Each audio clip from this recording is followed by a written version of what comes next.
Hello channel viewers, I'm DS, a psychologist, and welcome to another episode on channel NITT. At this channel, we have done a few episodes that segregated the J types from the P types.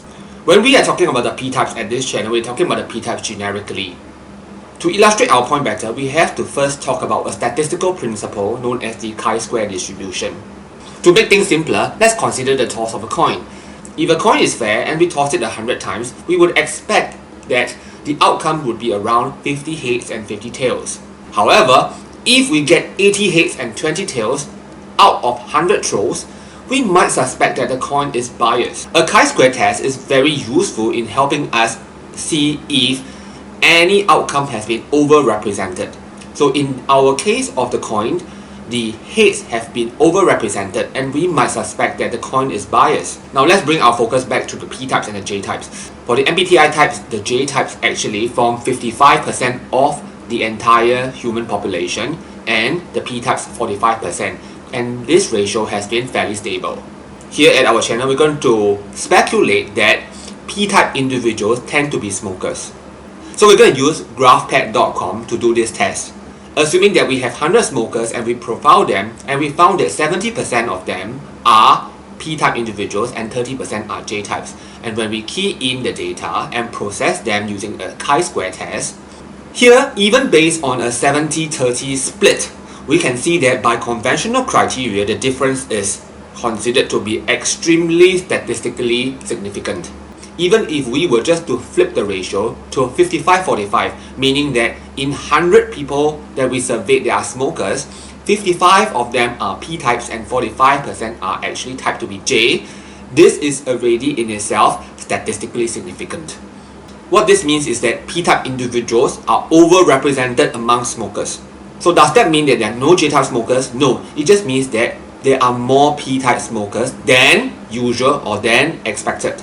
So in my personal capacity as a psychologist, I realized that P-types are overrepresented in the jail, they are overrepresented among students who are underperforming, and incidentally, P-type individuals are overrepresented in people who have tattoos. So theoretically, the P-type individual, because of their characteristics like the inability to delay gratification and lack of resilience and not appreciating hard work, such traits have actually caused them to become more prone to be less successful or more likely to be less successful in life. You can also look at it that way, that the J-type individuals have a head start.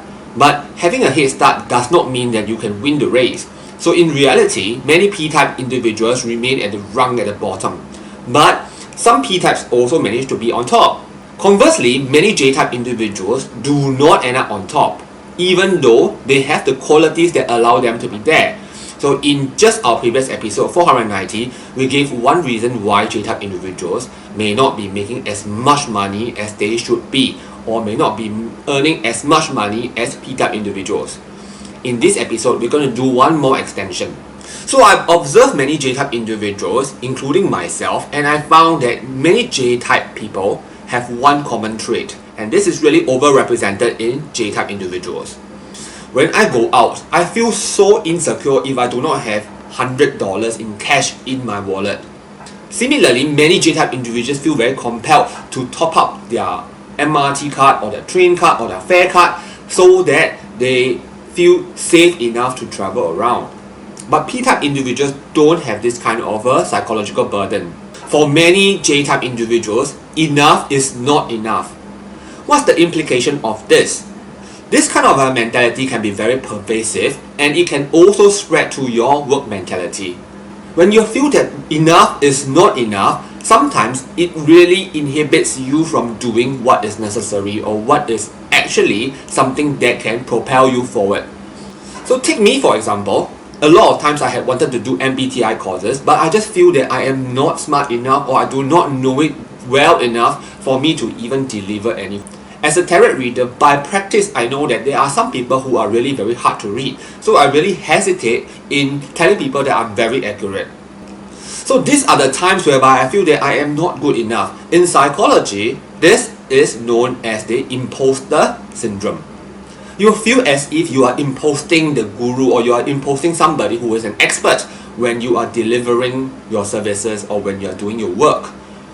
J-type people are more likely to be susceptible to this kind of a mentality. Look at all the P-type individuals. They just know a little bit and they are really willing to just pretend as if they are the gurus or they are the expert in it. When you attend the course that is actually led by a P-type individual, immediately the J-type individual, you know that they are bullshitting. Especially the INTJ and the ENTJ, we can smell these people from afar. However, they are the people who are really successful because they are the people who do not procrastinate and willing to go ahead with doing this. So here the implication is very straightforward. J-type individuals, you got to stop yourself from feeling that enough is not good enough. Sometimes enough is enough. Trust yourself. If you are at a level here, you don't have to be an expert level to teach those that are below you. So if you are guilty of this, and then you can see how relevant this video is with your own work setting and how you are actually impeding your own progress, do put some thought into how you can make yourself better. So at Channel NITT, we are making a commitment to make our videos more intriguing and more engaging with more storytelling. If you have enjoyed this video and see that we have actually progressed or have become better, do give us a like so to cheer us on. We also produce a lot of MBTI videos, so if you have not already subscribed, do consider subscribing so that we can bring you more MBTI and fun stuff. Okay, I'm going to sign off now and I'll see you in our next episode. Bye bye.